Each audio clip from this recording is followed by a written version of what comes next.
வந்து ஒரு எண்ணில் 97% என்பது 1140 எண்ணில் அந்த எண் எது அப்படின்னு சொல்லி கேட்டிருக்காங்க. ஒரு எண் அது நமக்கு வந்து தெரியாது. அப்ப அந்த எண்ணை வந்து எக்ஸ் அப்படின்னு சொல்லி நம்ம வச்சுக்கலாம்.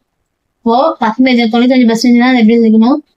அப்ப கீழே 100 பை 100. இப்போ ஒரு எண்ணெய் 95%. இப்போ ஒரு எண்ணெய் எக்ஸ் அது 95% 95 பை 100. அது எவ்வளவு? 1140. இப்போ எக்ஸ் இது இருக்கும் 1140. இந்த பெருக்கல் இருக்குமா அது ரொம்ப தலைகீழ போகுமா? இந்த 100 பை 95. இப்ப எவ்வளவு அடிவிடணும்? இது வந்து எத்தனை?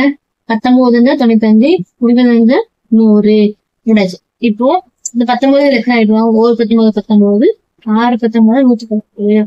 இந்த 0 அப்படி 60 இன்ட்டு எக்ஸ் மதிப்பு 60 இன்ட்டு 20. 60 6 12 இந்த 2 0 அப்படின்னா 1200. இப்ப எக்ஸோட மதிப்பு 200. இப்ப அந்த ஒரு எண் இப்போ ஒரு எண் கேட்டிருக்காங்க. அந்த எண் வந்து 1200.